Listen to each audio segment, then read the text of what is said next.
Et le vice-président de l'Assemblée nationale, Sylvain Waserman, est sur ce plateau. Bonsoir. Bonsoir. Ravi de vous accueillir. Vous êtes aussi député MoDem, La République En Marche. On va parler bien sûr de l'actualité politique, à commencer par ce 22 janvier, ce début de semaine. Angela Merkel et Emmanuel Macron vont signer un nouveau traité de l'Élysée. Ça se passera à Aix-la-Chapelle, qui scelle évidemment l'amitié franco-allemande, mais qui est un petit peu différent de celui qu'on connaissait. À quoi s'attendre? Qu'est-ce qu'il y aura de nouveau, Sylvain Waserman? Alors ce traité, c'est un moment très important. Ça fait 55 ans qu'on avait le traité de l'Élysée. Le 22 janvier dernier, il a été décidé de retravailler ce traité pour lui donner une impulsion nouvelle, parce que la conviction, c'est que, vu l'état de l'Europe aujourd'hui, la France et l'Allemagne ont une responsabilité particulière. Et leur amitié, peut-être, est aussi importante que lorsque l'Europe et le projet européen est né.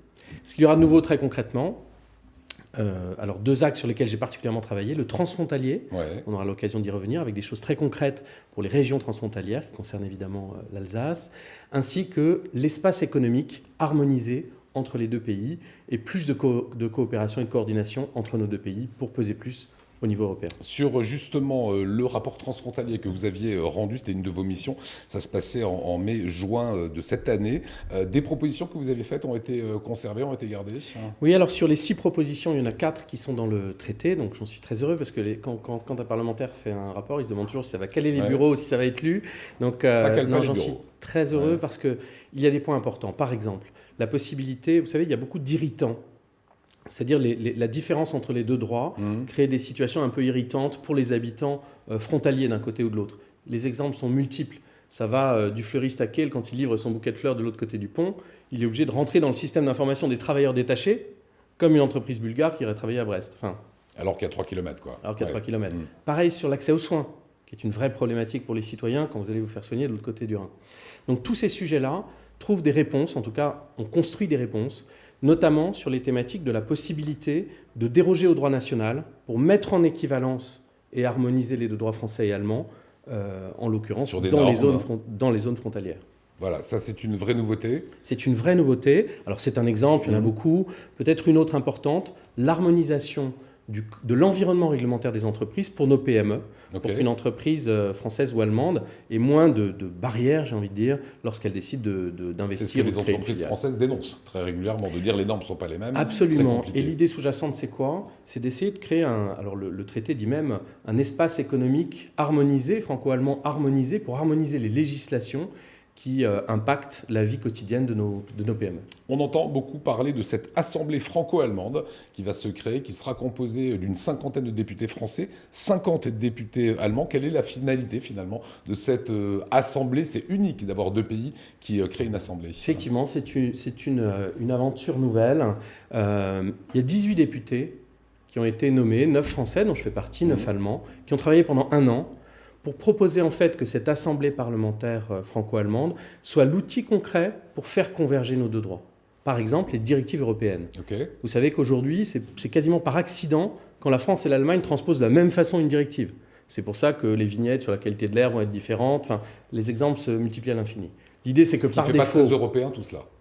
L'idée, c'est que par défaut, on transpose la France et l'Allemagne de la même façon, et par exception, on prenne notre liberté quand il y a des spécificités. Et cet exemple-là est important, parce que l'Assemblée parlementaire franco-allemande, ce sera l'outil concret pour mettre en œuvre une réelle convergence entre nos deux modèles. Est-ce que ça ne rentre pas un peu en concurrence avec le Parlement européen, du coup? Alors je pense que ça réaffirme le fait que les parlements nationaux ne se sont pas suffisamment impliqués sur les thématiques européennes.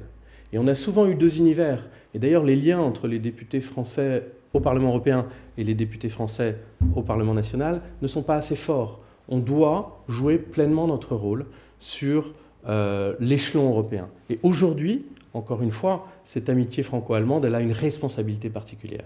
Donc c'est ça qu'on va essayer de faire, jouer pleinement notre rôle au travers notamment de cette assemblée parlementaire. Ça sera quand, création de cette assemblée? Alors, elle sera créée au premier trimestre. Elle a passé toutes les étapes, la validation des bureaux de l'Assemblée nationale du Bundestag, des groupes politiques. Tous les groupes politiques sont unanimes, mis à part les extrêmes. Et elle sera, la première réunion aura lieu dans le premier semestre de l'année 2019. Voilà, et dans le cahier des charges, évidemment, adopter davantage de décisions de manière simultanée, concertée et en termes identiques. C'est ce que vous disiez, ça sera vraiment à faire. En 2017, dans un livre que vous aviez écrit, on en avait parlé sur ce plateau, vous écriviez « Beaucoup de gens considèrent que la démocratie ne les concerne pas ». Vous comprenez que je vous amène sur le terrain des gilets jaunes actuellement, qui disent que la démocratie ne les concerne pas, qui ne veulent pas de leader. Qu'est-ce que ça dit aujourd'hui de notre démocratie, ce qui se passe avec les gilets jaunes ? Effectivement, ce que j'écrivais, c'est qu'il y a une véritable ubérisation de la politique, c'est-à-dire la volonté des citoyens d'avoir directement un accès direct, un circuit court avec la décision publique. Donc il n'y a plus l'espèce de couche d'intermédiaire des élus qui seraient élus et décideraient tout seuls. Donc dans cette expression citoyenne des Gilets jaunes, c'est le point positif. La volonté de s'impliquer directement sur les décisions, sur l'élaboration des lois, sur les choix qu'on fait. S'engager. Après, la question, c'est comment traduire cet engagement dans des propositions. Et c'est l'enjeu du grand débat dont on parle aujourd'hui. À l'époque, je parlais de co-construction. Et si on réussit le grand débat, c'est bien ça l'enjeu. C'est d'essayer de co-construire nos politiques publiques, notre feuille de route, même peut-être un nouveau contrat de société sur ce qu'on est prêt à apporter pour son pays et ce qu'on attend de son pays. Donc cette espèce de contrat de société qui crée un équilibre dans notre société, c'est ça l'enjeu du grand débat qui se lance aujourd'hui partout. Ceux qui ne croient plus à la démocratie vont-ils s'engager dans le grand débat ? C'est la question aussi.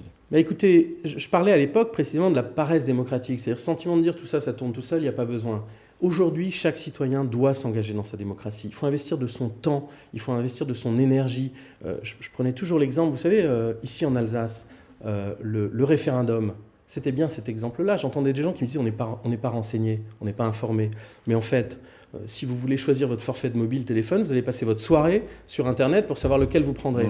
Mais vous n'avez pas le réflexe de passer votre soirée pour savoir les candidats aux élections, d'où ils viennent, ce qu'ils ont fait, ce qu'ils ont dit, et forger votre opinion citoyenne. Donc c'est ça qu'on doit réussir. On doit remettre la démocratie en circuit court avec les citoyens. Plus de référendums, c'est quelque chose que vous preniez aussi. Est-ce que c'est la bonne solution d'interroger finalement les citoyens en leur demandant de choisir ?